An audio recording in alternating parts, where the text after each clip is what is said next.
Okay okay நம்ம ஜெபிப்போம். ஸ்தோத்திரம் கர்த்தாவே, நன்றியோடு உம்மை துதிக்கிற தகப்பனே, இந்த நாளிலும் எங்களை கூட்டி சேர்த்ததான கிருபைக்காய் ஸ்தோத்திரப்பா. இந்த 5 மாதங்கள் முழுவதும் எங்களை கன்னிமணி போல பாதுகாத்தீங்க தகப்பானே, உமக்கு நன்றி செலுத்துக்கிறப்பா. இந்த 6ஆம் மாதத்திலே இந்த 1ஆம் தேதியிலே தேவன் எங்களோடு நீங்க பேசுங்க, எங்களோடு இடைப்படுவீராக தகப்பானே.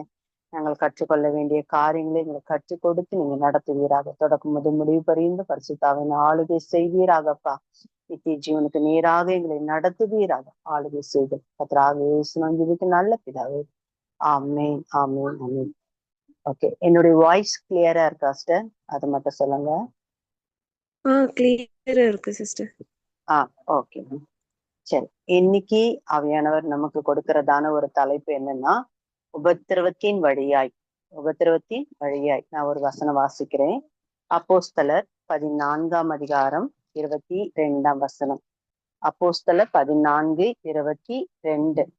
சீஷருடைய மனதை திடப்படுத்தி விசுவாசத்திலே நிலைத்திருக்கும்படி அவர்களுக்கு புத்தி சொல்லி, நாம் அநேக உபத்திரவங்களின் வழியாய் தேவனுடைய ராஜ்யத்தில் பிரவேசிக்க வேண்டும் என்று சொன்னார்கள். நாம் அநேக உபத்திரவங்களின் வழியாய் தேவனுடைய ராஜ்யத்தில் பிரவேசிக்க வேண்டும் என்று சொன்னார்கள் அப்படின்னு நம்ம வாசிக்கிறோம். இதுல பவுல் சீஷர்களுடைய மனதை திடப்படுத்தி அதுக்கப்புறம் இந்த காரியங்களை என்ன பண்றாரு, நம்ம இப்படிதான்ப்பா உபத்திரவத்தின் வழியா தான் என்ன பண்ண முடியும், தேவனுடைய ராஜ்யத்துல பிரவேசிக்க முடியும் அப்படின்ட்டு அந்த இடத்துல இருக்கிறவங்களுக்கு சொல்றாங்க. ஆனா இந்த நாள்ல கர்த்தர் நம்மோடு பேசுறதான வார்த்தை, நம்மை கொண்டு கர்த்தர் என்ன பண்ணுவாங்களாம், நமக்கும் இந்த வார்த்தையை தான் சொல்றாங்க. நாம எப்படியா தேவனுடைய ராஜ்யத்துல எப்படி பிரவேசிக்கிறோமா? அநேக உபத்திரவங்களின் வழியாய். உபத்திரவம்னா என்னன்னா, சில பேருக்கு சரீரத்துல இருக்கலாம், சில பேருக்கு ஸ்பிரிட்ல இருக்கலாம், சில பேருக்கு மனதளவுல இருக்கலாம். இல்ல நம்ம சூழ்ந்து இருக்கிறதான காரியங்கள் நிமித்தம் நம்மளுக்கு என்ன இருக்கும், ஒரு உபத்திரவம். நம்ம இயேசு கிறிஸ்துவ பார்க்கும்போது யோவான் 16ஆம் அதிகாரம் 33 நம்ம பார்த்தோம்னா, உலகத்தில் உங்களுக்கு உபத்திரவம் உண்டு, ஆனாலும் திடன் கொள்ளுங்கள் அப்படி சொல்லியிருக்காங்க. என்னவா? ஆனாலும் திடன் கொள்ளுங்கள், நான் உலகத்தை ஜெயித்தேன். அப்ப அந்த உலகத்துல இருக்கிறதான உபத்திரவத்தை என்ன பண்ணுவோம், நாம திடன் கொள்ளணும், இன்னொன்னு அதை ஜெயிக்கணும். ஏன்னா 2 விஷயம். ஒண்ணு திடன் கொள்ளணும், நாம அதை ஜெயிக்கணும். நாம பல நேரங்கள்ல உபத்திரம் வரும்போது திடன் கொள்றோமா, இல்ல நம்ம சோர்ந்து போறோமா அப்படின்னு நம்ம பார்க்கும்போது அநேக நேரங்கள்ல சோர்ந்து போறோம்.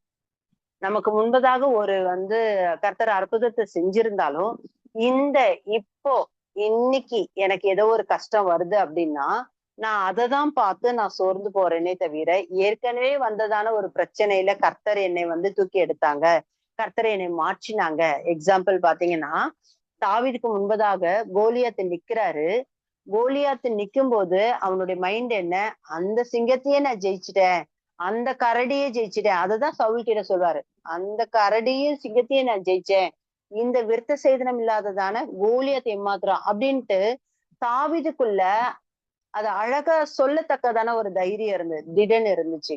ஆனா நமக்குள்ள என்னன்னா, நம்ம பல பிரச்சனைகளை இத்தனை வருஷங்களா கடந்து வந்திருப்போம், போராட்டங்களை கடந்து வந்திருப்போம், பலவீனங்களை கடந்து வந்திருப்போம், பாடுகளை கடந்து வந்திருப்போம். ஆனா இப்போ வருகிறதான பிரச்சனை, இப்ப வந்திருக்கிறதான ஏதோ ஒரு பலவீனமா இருக்கலாம், இல்ல ஒரு சோர்வா இருக்கலாம், இல்ல மீள முடியாத காரியங்களா இருக்கலாம், இல்ல நம்மளால தாங்கிக் கொள்ள முடியாத வெளியில இருந்து வந்ததான காரியங்களா இருக்கலாம். ஆனா அதை போக்கஸ் பண்ணி நம்ம என்ன பண்ணிடுறோம், ஏற்கனவே கர்த்தர் நம் மூலமாய் செய்ததான, ஜெயம் கொள்ள வைத்ததான, திடன் கொள்ள வைத்ததான அந்த காரியத்தை நம்ம என்ன பண்ணிடுறோம், மறந்து போறோம். ஆனா வசனம் என்ன சொல்லுது, நீங்க உபத்திரவத்தின் வழியா தான் என்ன பண்ண முடியும், பரலோக ராஜ்யத்துல பிரவேசிக்க முடியும். ஏசு என்ன சொல்றாங்க, உபத்திரவம் இருக்கும், ஆனா நீ அதை திடன் கொள்ளணும், இன்னொன்னு நீ அதை ஜெயிக்கணும். திடன் கொள்றது மாத்திரம் ஓகேவா, இல்ல அதை நீ ஜெயிக்கணும் அப்படின்னு சொல்றாங்க. அப்ப நான் அதை யோசிக்கும் போது நான் சில பரிசுத்தவான்களை அப்படி யோசிச்சு பார்த்தேன். தினகரன் ஐயா நம்மளுக்கு ரொம்ப ஜெபகோபுரம் தெரியும்ல உங்களுக்கு, அந்த ஐயா அவ்வளவு ஃபேமஸ். ஆனா அவருக்கு இருந்த உபத்திரவம் நான் ஒரு முறை கேள்விப்பட்டேன். என்னன்னா, அவர் ஒரு கோட் போட்டிருப்பாங்களாம். அந்த கோட்டை ஒரு 2 டைம்னாவது மாத்திருவாங்களாம். ஒரு மீட்டிங்க்கு போனா கம்பல்சரியா ஒரு 2 கோட்னாவது யூஸ் பண்ணுவாங்களாம். ஏன் அப்படின்னா, அவருடைய கோட்குள்ள அந்த ஒரு யூரின் பேக் மாதிரி வச்சிருப்பாங்களாம். யூரின் பேக் வச்சிருப்பாங்களாம். மெசேஜ் கொடுத்துட்டே இருப்பாங்களாம். அவரே அறியாம அந்த யூரின் பேக் என்ன ஆகுமா, ஃபுல் ஆயிருமா. ஓகேவா? அவங்க என்ன பண்ணுவாங்களாம், அந்த பேக்க மாத்துறதுக்கு அந்த கோட்டையே அதுக்காகவே வச்சிருப்பாங்களாம். இப்போ நார்மலாவே சொல்றேன். அப்ப அவரு எவ்வளவு பலவீனமா இருந்திருக்கிறாரு பாருங்க. ஆனா அவர் மூலமா பிசாசு ஓடியிருக்கு. அவர் மூலமா பல பிரச்சனைகள் தீர்ந்திருக்கு. அவர் என்ன சொல்றது, 9 வரங்களையும் உடையவர்ன்ட்டு நெறைய பரிசுத்தவான்கள் சொல்றாங்க. ஆனா இப்படிப்பட்டதான ஒரு பெரிய தெய்வ மனுஷனுக்கு எவ்வளவு பெரிய பலவீனம் பாருங்க. அவருடைய வாழ்க்கையில அது ஒரு உபத்திரம் மாதிரி. ஆனா அந்த உபத்திரவத்தின் வழியா என்ன பண்றாங்க, தேவனுடைய ராஜ்யத்துல பிரவேசிக்கணும். அவர் மாத்திரம் இல்லாதபடிக்கு தான் கூட ஒரு கூட்டத்தை என்ன பண்ணணும், ஆதாயப்படுத்தணும்ன்றதான ஒரு தாகம். நேற்றைய தினத்துல ஆமா. நேற்றைய தினத்துல நான் ஒரு புக் படிச்சேன். புக் படிக்கும்போது அது ஒரு 7 சபைகளுக்குரியதான அந்த வெளிப்படுத்தின விசேஷத்துல இருக்கும்ல, ஆசியாவில் இருக்கிறதான சரி அதோட ஹிண்ட்ஸ் மாதிரி இருக்கும் அப்படின்ட்டு அதை படிக்க போனா, ஃபர்ஸ்ட் பேஜ் ஓபன் பண்றேன். அதை எழுதினவர் ஒரு சாலமன் என்கிறதான ஒரு எழுத்தாளர். ஓகேயா? அவர் என்ன போட்டிருக்காங்கன்னா, இந்த புக்க நான் என் மனைவிக்கு நான் அர்ப்பணிக்கிறேன் அப்படின்னு சொல்லிட்டு, அதுல போட்டிருந்தது என்னன்னா, 10 வருஷம் நான் என் மனைவியோடு நான் வாழ்ந்திருந்தேன். 8 வருஷமா என் மனைவி மனநிலை பாதிக்கப்பட்டிருந்தாங்க அப்படின்னு இருக்கார். எனக்கு அத படிக்கும்போது உண்மையே சொல்றேன், உள்ள நான் படிச்சதான மேட்ரை விட அந்த ஒரு 4 வரியில அவர் எழுதியிருந்தாரு.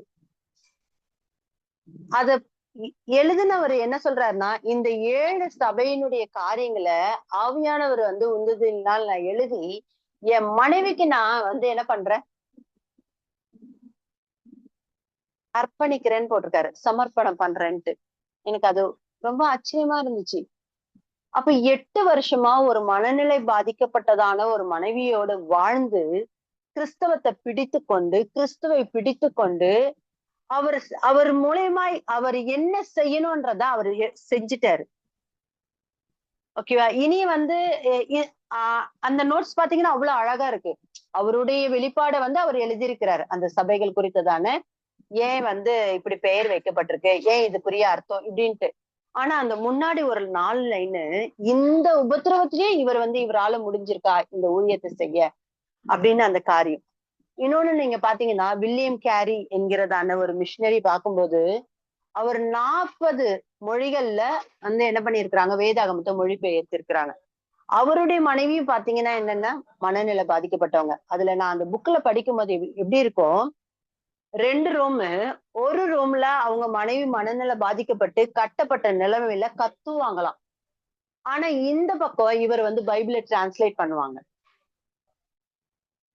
நாம என்ன நினைக்கிறோம்னா, எனக்கு மட்டும் இந்த பாடு, எனக்கு மட்டும் இந்த சோர்வு, நான் கர்த்தருக்காக நான் எதுவும் பண்ண முடியாது, நானே என் நிலைமையே இப்படி இருக்கே, என் சூழ்நிலையே இப்படி இருக்கே அப்படின்ட்டு நம்ம என்ன நினைக்கிறோம்னா, நம்மள இனி அவ்வளவுதான் என் லைஃப், ஏன் என் கடவுள் என்னுடைய வாழ்க்கையை இப்படியே வச்சிருக்காங்க, எல்லாரும் நல்லா தானே இருக்கிறாங்க, எனக்கு மட்டும் ஏன் அப்படின்ட்டு ஒரு காரியம் யோசிக்கிறோம்ல.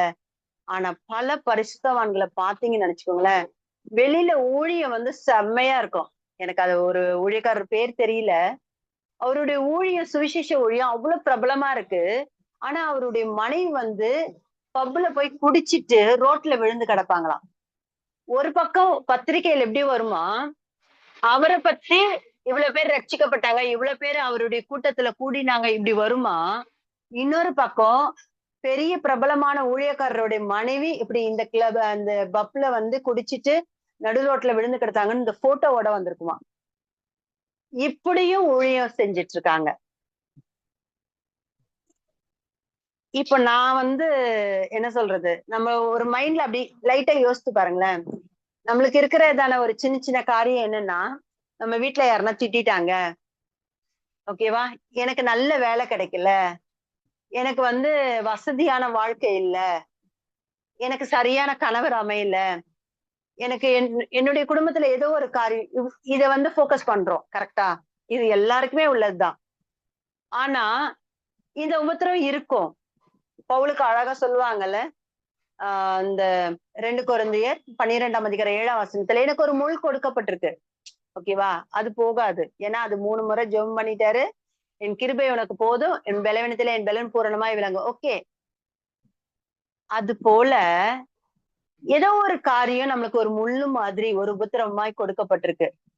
அந்த உபத்திரவத்தை நம்ம பார்க்காம கர்த்தர் எதற்காக என்னை இந்த பூமிக்கு கொண்டு வந்தாங்க, இந்த பூமியில இருக்கும்போது இது ஒரு முள், ஓகே. ஆனா இந்த முள்ளை நான் வைத்துக்கொண்டு நான் ஓடுகிறதான ஓட்டத்துல நான் சரியாய் ஓடினேன்னா தேவனுடைய ராஜ்யத்துல பிரவேசிக்க முடியும். நான் மட்டும் பிரவேசிக்க கூடாது, என் கூட ஒரு கூட்டத்தை ஆதாயப்படுத்தி நான் என்ன பண்ணணும், நான் பிரவேசிக்கிறவர்களாய் மாறணும். எனக்கு அவையான உணர்த்தினதான ஒரு 2-3 கேரக்டர் சொல்றேன். லேயால் பார்க்கும்போது அவங்கள பத்தி அழகு இருக்காது, அவங்களுடைய டேலண்ட் இருக்காது, எதுவுமே இருக்காது. அவங்க அற்பமா எண்ணப்பட்டாங்க, இவ்வளவுதான் இருக்கும். அவங்கள குறிச்சு என்ன இருக்கும், கூச்ச பார்வை உள்ளவள், அற்பமா எண்ணப்பட்டா, அவ்வளவுதான் இருக்கும். அவளுடைய வாழ்க்கையே பாத்தீங்கன்னா உபத்திரவம் தான். 3 முறை தன்னுடைய கணவருக்காக ஒவ்வொரு பிள்ளையும் பெற்றெடுத்து, இப்பனாவது என் கணவர் வந்து என் கூட இருப்பாரா அப்படின்ட்டு ஆதியாகமம் 29 லாஸ்ட்ல ஒரு 4-5 வசனத்துக்கு முன்னாடி சொல்லுவாங்க. அவளுடைய வாழ்க்கை இப்படியேதான் இருக்கு. கடைசியில அவனுடைய பையன், மூத்த பையன் தூதாயும் கனியை கொண்டு வரும்போதும் ராகேல் அதையும் வாங்கிக்கிறா. அப்பதான் சொல்லுவா ஒரு வார்த்தை, நீ இதையும் வாங்குற, இப்பனாவது என்னுடைய புருஷனை கொடுப்பியா அப்படின்ட்டு. அப்ப எந்த அளவுக்கு அவளுடைய பாதை கடந்து போகும்போது உபத்திரமாவே இருக்கு. ஆனா அவளுடைய முடிவு பாத்தீங்கன்னு நினைச்சுக்கோங்களேன், அவள் கல்லறையில் சேர்க்கப்பட்டாள் இருக்கும். அப்படின்னா என்ன அர்த்தம், அவளுடைய உபத்திரவ பாதையிலையும் கர்த்தரையே பிடிச்சுக்கிட்டா, யாக்கோபின் தேவனையே அவ பிடிச்சுக்கிட்டா. அவளுடைய பாட்டு என்ன தெரியுமா, 2 கோத்திரத்தை அழகா கொண்டு வந்துட்டா. லேவி கோத்திரம், இன்னொன்னு யூதா கோத்திரம். யூதா கோத்திரத்துல இயேசு பிறப்பாங்க, ஓகே. ஆனா அவளுடைய வாழ்க்கை உபத்திரம். நாம அற்பமா என்ன படுறோமா, நான் அழகா தெரியலையா, ஒரு கூட்டமே என்ன வெறுக்குதா, இல்ல என்கிட்ட ஒரு டேலண்டும் இல்லையா. ஆனா உனக்குள்ள இருந்து கர்த்தர் ஒரு காரியத்தை கொண்டு வருவார். லேயால எல்லாருக்குள்ளயும், யாக்கோபு பார்த்தா சும்மாவே வெறுத்துருவான். நான் ராகேல தானே கேட்டேன், இப்படி பண்ணிட்டீங்களே அப்படின்ட்டு. அதுக்கப்புறமும் எத்தனையோ பிள்ளைகள் பெற்றெடுத்து, 4 பிள்ளைங்க பெற்றெடுப்பாங்க, அப்புறம் வேலைக்காரிகளை கொடுப்பாங்க, அதுக்கப்புறம் இவ்வளோ நடக்கும். அப்ப எத்தனை வருஷம், கிட்டத்தட்ட குறைஞ்சபட்சம் ஒரு 10 வருஷம் 15 வருஷம் வச்சுக்கோங்களேன். அதுக்கப்புறமா என்ன நடக்கும், தூதாயும் கனியை கொண்டு வந்து கொடுக்கும்போது அப்பயும் கெஞ்சுறான் என் புருஷனை. அப்ப அந்த எந்த அளவுக்கு அவளுடைய உபத்திரவம் தொடர்ந்துகிட்டே இருக்கு. அவ எதிர்பார்த்ததான வாழ்க்கை இல்ல. ஆனால் அவ பேர் வைக்கிறது யூதாவுக்கு கர்த்தரை துதிப்பேன்ட்டு. அவ கர்த்தரை பிடிச்சுக்கிட்டா. நம்மளுடைய வாழ்க்கை இது வரைக்கும் இன்னும் உபத்திரவம் தொடர்ந்துட்டே இருக்கா, கர்த்தரை பிடிக்கும் போது நமக்குள்ள இருக்கிறதான சில கிருபை தாளந்துகளை கர்த்தர் வெளிப்படுத்துவார். அவளுக்குள்ள இருந்து எந்த கிருபையோ தாளந்தோ அப்படிலாம் இருக்காது. ஆனா அவ கோத்திரத்துல இருந்து, அவளுடைய சந்ததியில இருந்துதான் இயேசு கிறிஸ்துவே பிறக்குறாங்க. யோசிப்ப பார்த்தா ஸ்பெஷல் இப்படி பார்க்கலாம். ஆனாலும் அவளுடைய லைஃப்ல ஒரு காரியத்தை கர்த்தர் பார்க்கிறார். அவ அற்பமா எண்ணப்பட்டா, அவ அற்பமா எண்ணப்பட்டா, அவ அற்பமா எண்ணப்பட்டா. உங்களுடைய வாழ்க்கையில ஏதோ ஒரு காரியத்துல உங்களை யாருனாவது அற்பமா என்றாங்களா, இல்ல ஒதுக்குறாங்களா, டேலண்டே இல்ல சொல்றாங்களா, கர்த்தர் உங்களை தெரிந்தெடுத்திருக்கிறார். அதுதான் ஏசாயால வாசிக்கும் போது 48:10 உபத்திரவத்தின் குகையிலே உன்னை தெரிந்து கொண்டேன்ட்டு. நம்மளுடைய வாழ்க்கை உபத்திரவமாவே இருக்கா, ஏதோ ஒரு காரியம் நம்மள ஒடுக்குதா, கர்த்தர் அந்த இடத்துல தெரிந்து கொண்டிருக்கிறதான காரியத்தை நம்ம பார்க்கலாம். அடுத்தது பாத்தீங்கன்னா தாவீது. தாவீத பாத்தீங்கன்னா சின்ன வயசுல இருந்து எல்லாரும் ஒதுக்குவாங்க. தகப்பனா இருக்கலாம், சகோதரர்களா இருக்கலாம், மாமனாரா இருக்கலாம், மனைவியா இருக்கலாம், பிள்ளையா இருக்கலாம், எதிர் தேசத்தாரா இருக்கலாம், யாரா இருந்தாலும் எல்லா சைட்லயும் ஓடிக்கிட்டே இருந்துட்டே இருப்பாரு. அவ்வளவு ஓட்டம்.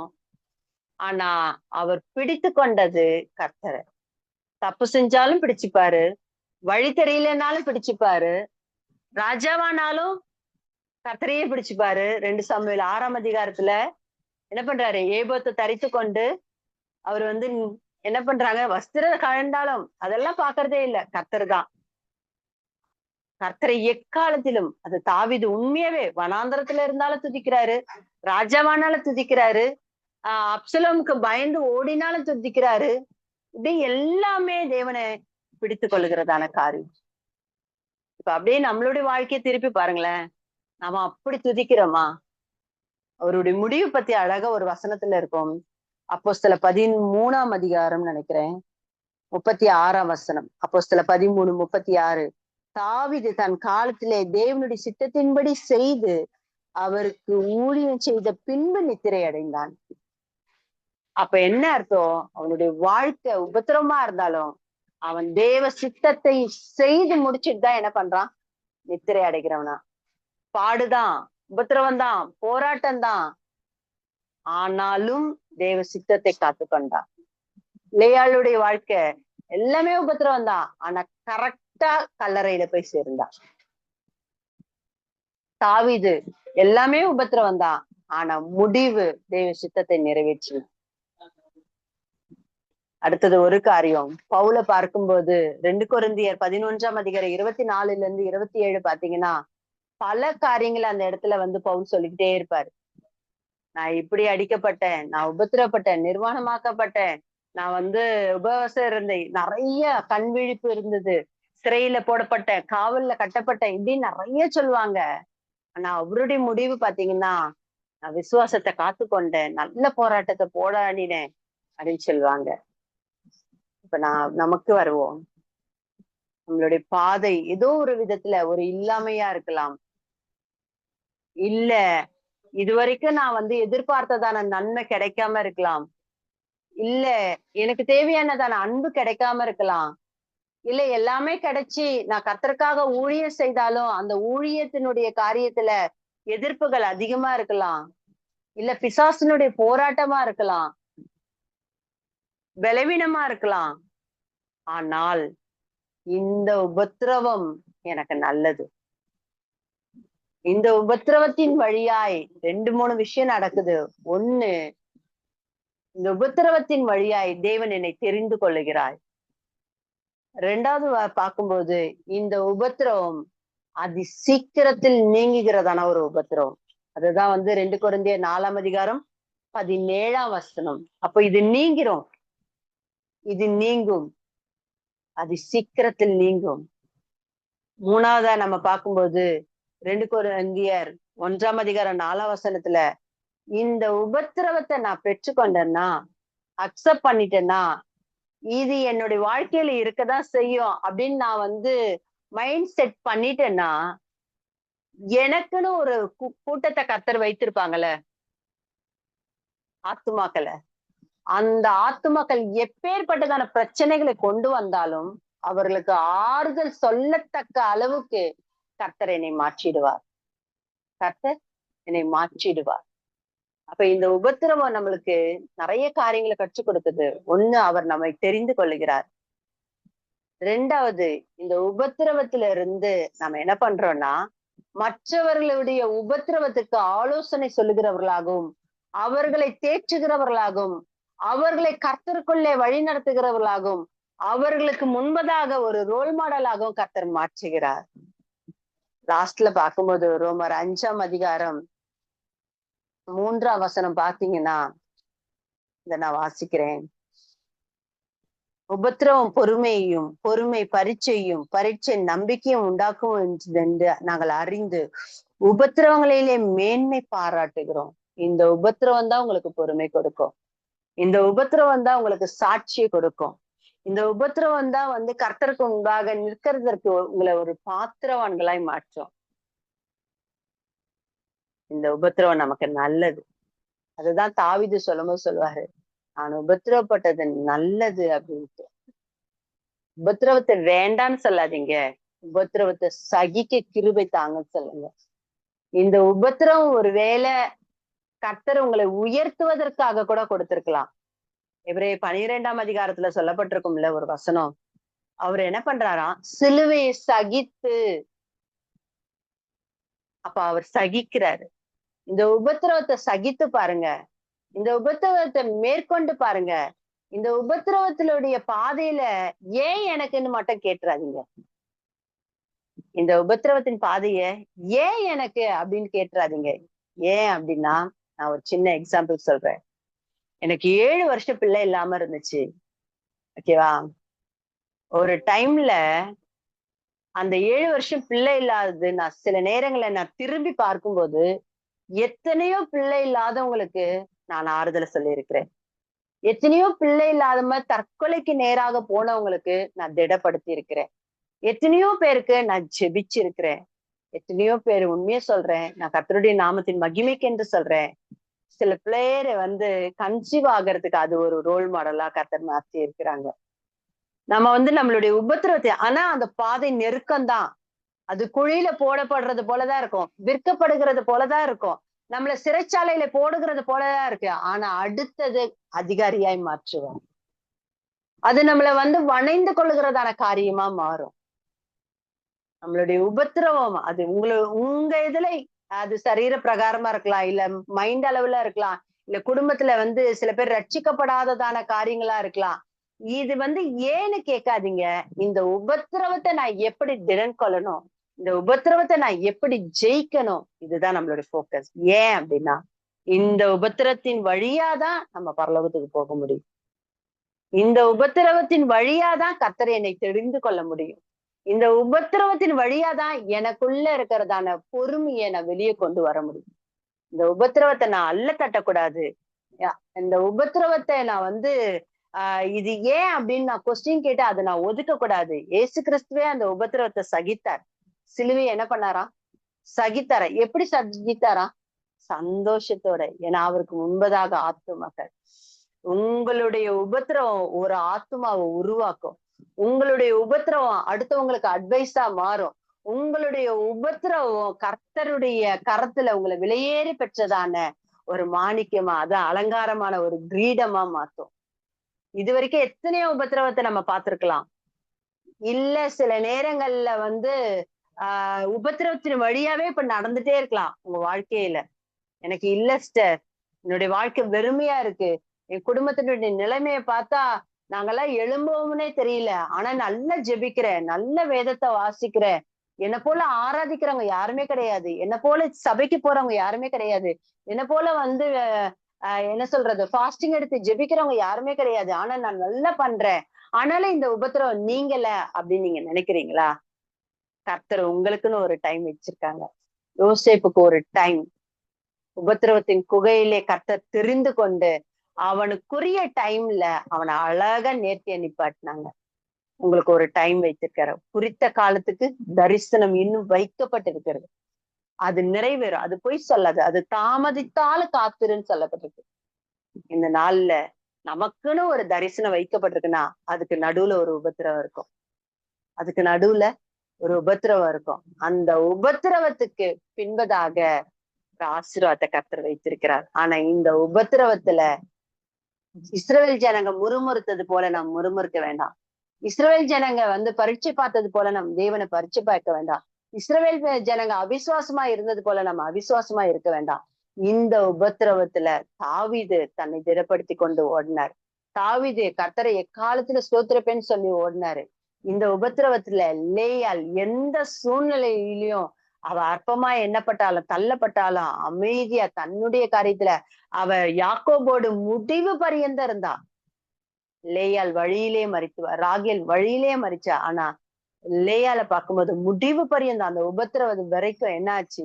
அவளுடைய முடிவு சம்பூர்ணமா இருந்துச்சு. நம்மளுடைய முடிவை பார்க்கணும். இப்ப இருக்கிறதான உபத்திரவம், சில உபத்திரவங்கள் நம்மளை விட்டு போயிரும். ஆனா சில உபத்திரவம் நம்மளை விட்டு போகாது, முள்ளு போல இருக்கும். ஆனா அத பெருசா பொருட்டாக எண்ணாம கர்த்தர் நமக்குன்னு ஒரு ஓட்டத்தை வைத்திருக்கிறாங்க. அந்த ஓட்டத்தின் வழியாய் நம்ம போனோம்னா நிச்சயமா நமக்குரியதான உலகத்துக்குரியதான ஆசீர்வாதத்தையே நாம் பெற்றுக்கொள்ள முடியும். யோசேப்பு போல, இல்ல இந்த பவுலை போல, தாவீதை போல பரம ராஜ்யத்துக்குரியதான காரியத்தை நாம என்ன பண்ண முடியும்? பெற்றுக்கொள்ள முடியும். ஜெபிப்போமா. கர்த்தர் தாமே இந்த வார்த்தைகளை கொடுத்ததுக்கு ஸ்தோத்திரம்.